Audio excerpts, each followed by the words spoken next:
The unsurpassed, penetrating, and perfect truth is seldom met with, even in 100,000 myriad kalpas. Now we can see and hear it, we can remember and accept it. I vow to make the Buddha's truth one with myself. Homage to the Buddha, homage to the Dharma, homage to the Sangha. Very good to see you all here today, and a warm welcome especially to all those of you who are new to our monastery. It's great to see so many of you on this bright late summer Sunday.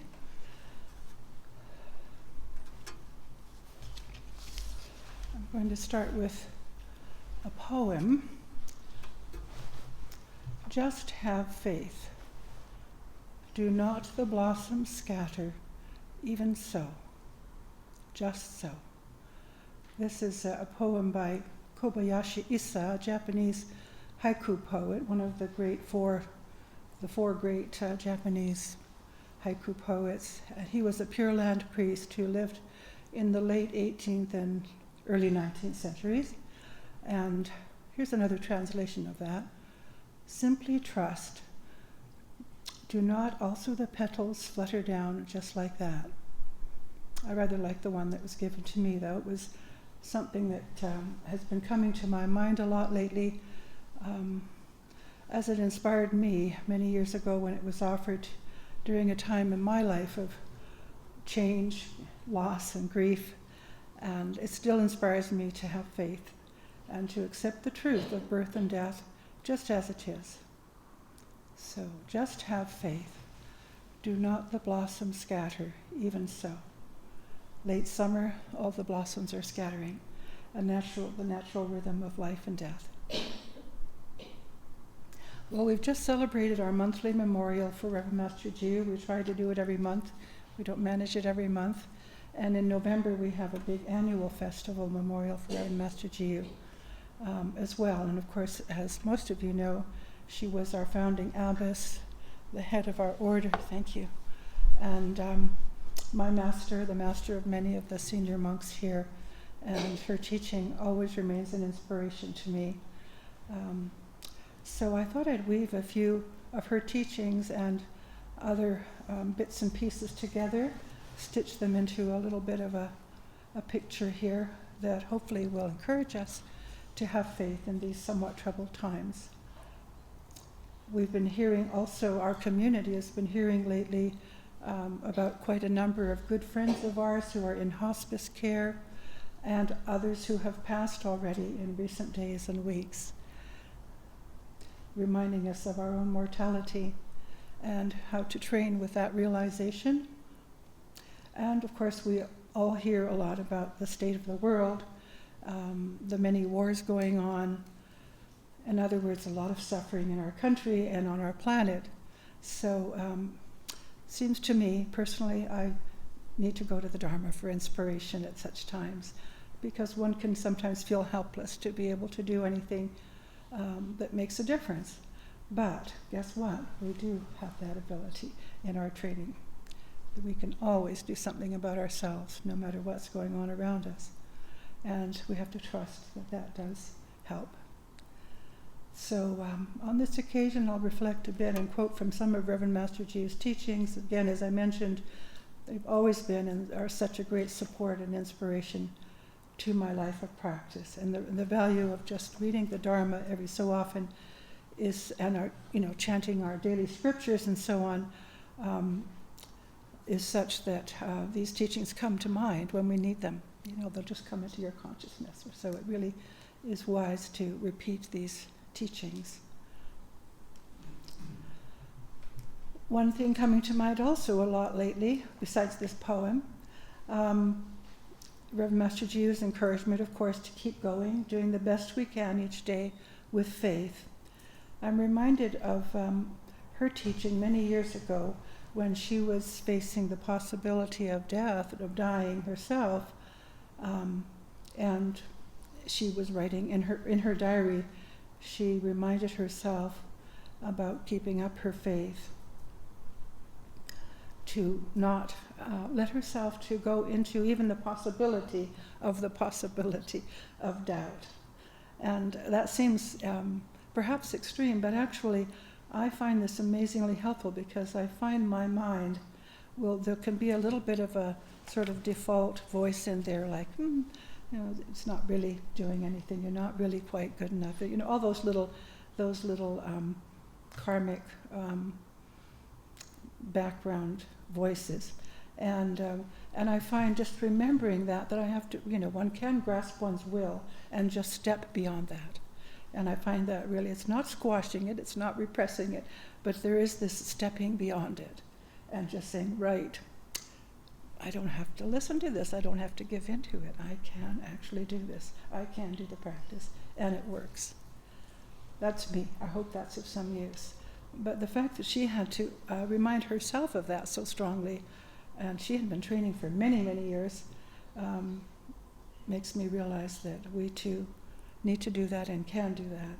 So just to keep up our daily practices, to keep our faith flowing as best we can, no matter what is going on. And this is of the greatest help to oneself and others. And remember, in Buddhism, as I see it, faith is not just a belief, but it's to do very much with willingness. The willingness to bow, the willingness to listen to our true heart, the willingness to take refuge in the Buddha, Dharma, and Sangha, the willingness to sit and face a wall, the willingness to take that next step, even no matter how we feel, even if we don't quite know where it's leading. So to me, that is faith. It's not just a set of beliefs, if you like, that one repeats to oneself. Certainly we have our beliefs and our ideals, but we have to step beyond those actually and make them real in our lives, in action. There's a little quote here in the scripture of the Buddha's last teachings. This is a book called Buddhist Writings, and if you're not familiar with our website, we have a lot of our books are on our website under the teachings heading, and then publications, and this one is there as well. And you'll find towards the end of the book this wonderful scripture on the Buddha's last teachings. And the Buddha reminds his disciples, as he's about to pass into nirvana, he says, "Were I to abide in this world for the space of a whole kalpa, I must still enter into eternal meditation." And as a practicing Buddhist, that's the way that we would view death, as entering into eternal meditation. And I'll go into that a little bit more later on. To remain in this life, the Buddha says, for such a length of time and not ultimately to depart is an impossibility. The teaching that to spiritually benefit yourself by training benefits others contains all. I repeat that again because it's very important. The teaching that to spiritually benefit yourself by training benefits others contains all. So again, a reminder that this is the greatest help that we can offer, is to do something about ourselves, to train ourselves out of our own selfish impulses, to follow the precepts, to remain still in the midst, as Reverend Master Mayon's lovely dedication this morning, Reverend Master Jiyu's example of steadfast, remaining still in the midst of all conditions. So let's look at some further encouragement and ways of helping ourselves with that. I think we have to also just, at least I find myself having to remind myself of the simple practices that we have throughout the day that help us to be present of mind and body in our daily life. These are really vital. We don't have to look for anything esoteric, complicated. We don't have to have a great deal of knowledge. One of those practices is simply making the gasho. Most of you are familiar with this, if not all of you.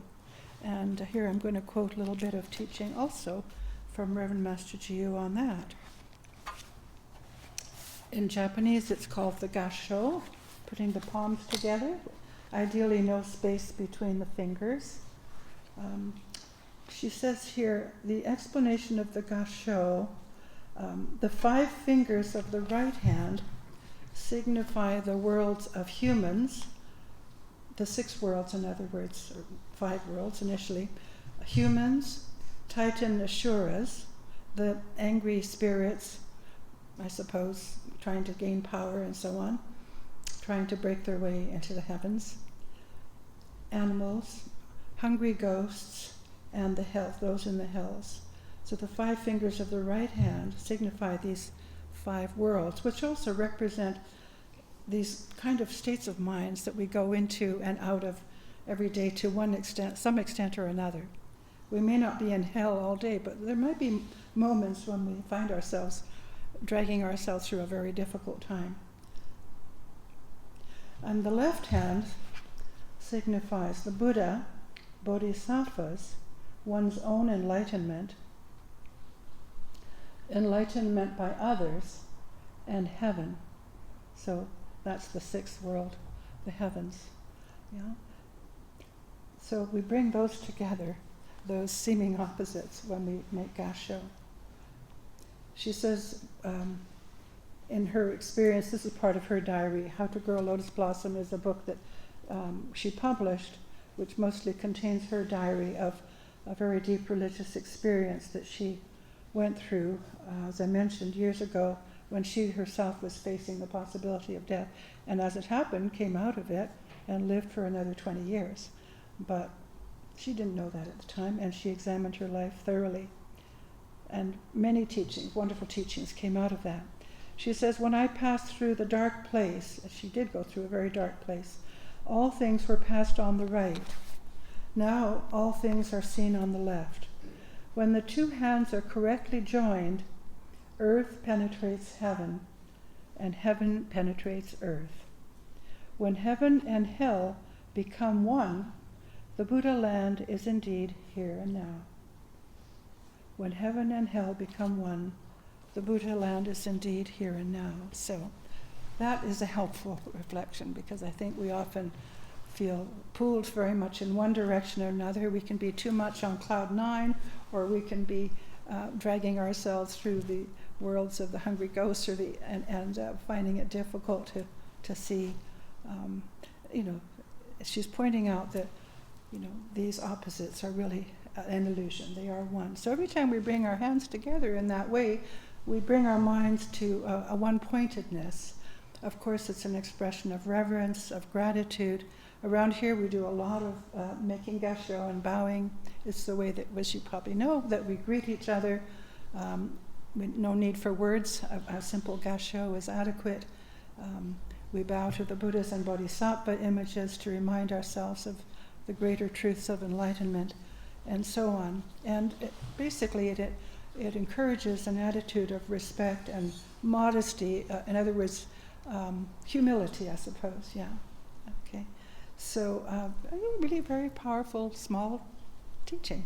So, if ever you are feeling at a loss, you're hearing some news that's really tragic, put your palms together, transfer the merit of your life, your practice for the benefit of those people. And in particular, it's a way of bringing yourself to a one-pointedness of mind. Let the body do it. The mind often doesn't think it's ready, but the body can do it very easily. And so we train with body as well as mind. It's certainly not just a mental exercise. So the importance for me of being fully present in our life is really quite radical.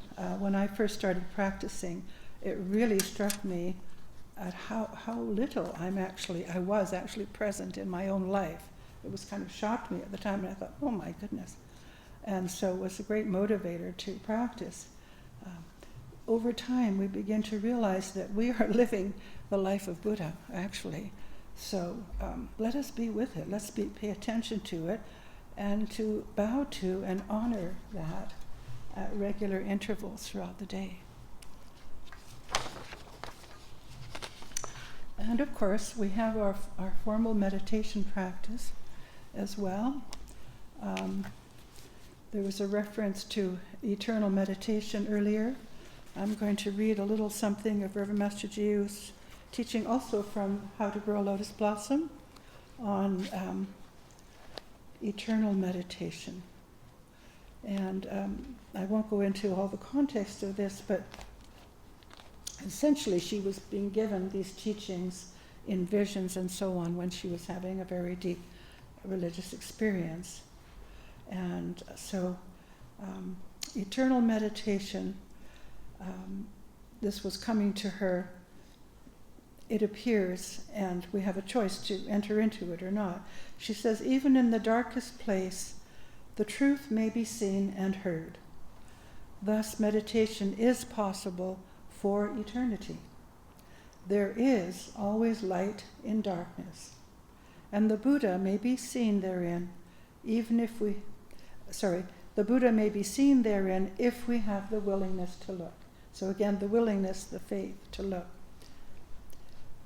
Another aspect of eternal meditation is its use.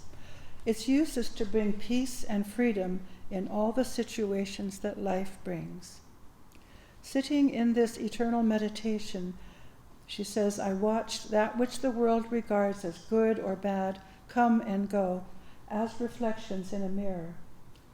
Thus we have the scripture on the most excellent mirror samadhi, allowing reflections to appear and pass away. All is ever changing. The mirror is clear. It does not retain the reflections. I think that's an important part of our meditation. Don't get stuck with anything that comes. Let it be there, let it abide, let it pass. And this, I love the expression eternal meditation because it's something that after you've been meditating for some time, and many of you know this, you realize that it's just there all the time, and that it's up to us to open to it and to let it flow through us. She says the purpose of eternal meditation is the cessation of suffering, the third of the Buddha's Four Noble Truths. For by holding on to nothing and pushing nothing away, I am free of attachments, she says. And so on. So I just thought I'd touch on that very profound teaching. And again, when our time comes to die, remember that if we're doing our practice, there's no need to fear. We are just going to, I'm not there yet, but we're going to enter into eternal meditation. But in fact, in my experience, we can be doing that now. And it's something that's going on all the time, and will really makes all the difference in terms of worry and fear. Well, I'm going to, because Reverend Master teaching is so inspiring to me, I thought I'd do a little more quoting today, so I'm going to also quote from her teaching in another book. This is from Roar of the Tigress, Volume 2. These are transcriptions of Reverend Master Jiyu's Dharma talks that she gave to her disciples many years ago, her commentary on chapters of Great Master Dogen's Shobogenzo. Great Master Dogen, if you don't know, is the founder of Soto Zen, our tradition of Buddhism in Japan. He studied in China with a very great Chinese Chan master in the 1200s and brought the Zaotong tradition to Japan, and Reverend Master Jiyu training in Japan brought it to us here. Of course, there are many other teachers teaching it as well. Excuse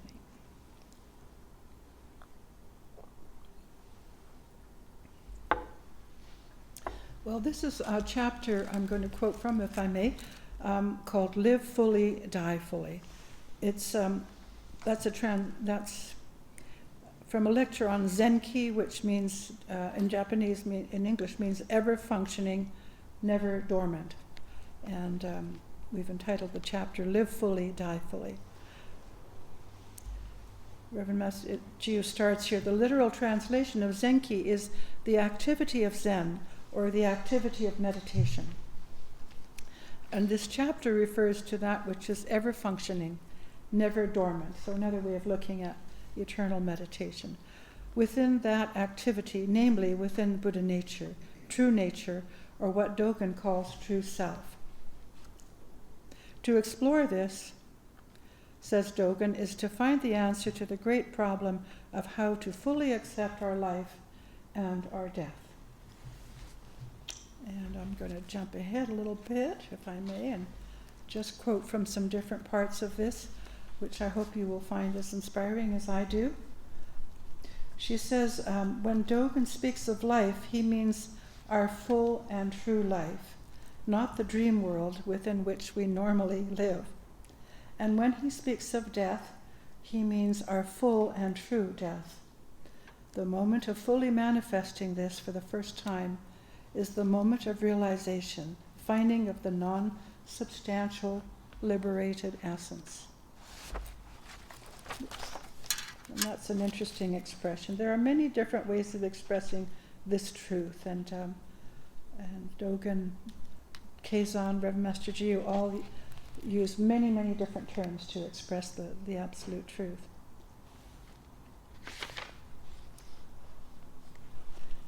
And then later, quoting Dogen here from this chapter, at one point he says, the venerable monk, an ancient monk, meditation master Engo Kokugun, once said, life is a manifestation of one's entire being, and death is a manifestation of one's entire being.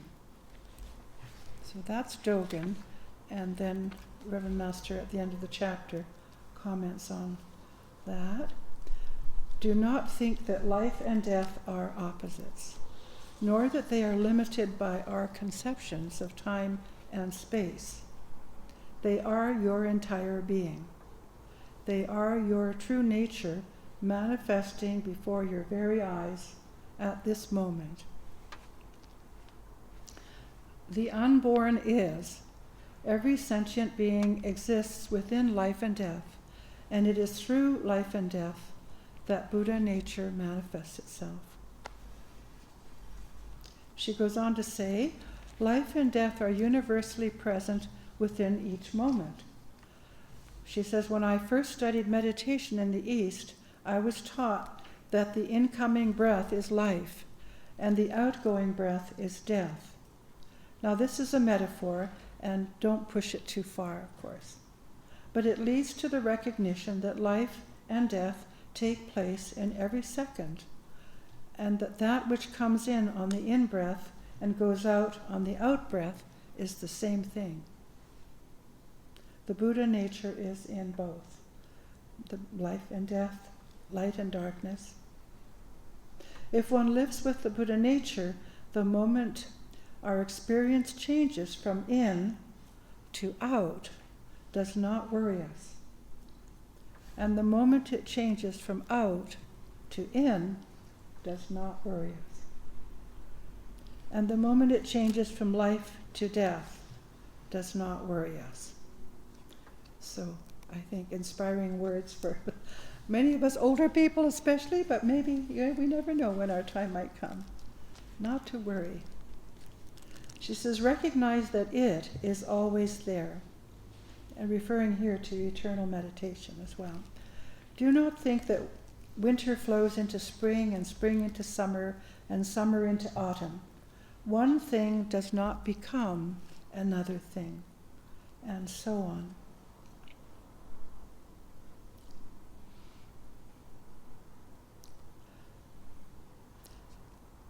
That which everything possesses, the non-substantial, liberated essence, is constantly present and constantly renewing itself. It has nothing to do with phenomena and everything to do with phenomena. Do not despise the phenomena of your life. Recognize the non-substantial, liberated essence of Buddha nature at all times. Recognize it in life. Recognize it in death. Welcome it in life. Welcome it in death. So that's some of her commentary on that chapter. I highly recommend it for, especially if you have been meditating, that is a wonderful inspiration. So just sharing some of her teachings with you on this occasion of celebrating Reverend Master Jiyu's memory, and perhaps to help us along with all that we're experiencing in our daily lives and in our world these days. I'm thinking ahead a little bit too. The spring equinox is coming up this month, when daylight and, actually September, I guess we're still in August, aren't we? When daylight and darkness of night are equal in time. And it's said in Buddhist training that at the equinox we have the greatest opportunity to cross over to the other shore of liberation from suffering, because those opposites are equal. And another way of looking at this, bringing the opposites together, something to reflect on perhaps when the equinox time comes. And, well, just an encouragement to live fully, die fully. Every day that cycle is happening, and let us be fully present in this life we've been given. And as the offertory, the dedication that we sung at the end of the stupa ceremony, let us walk on the way to enlightenment with all living things. And I will leave it at that.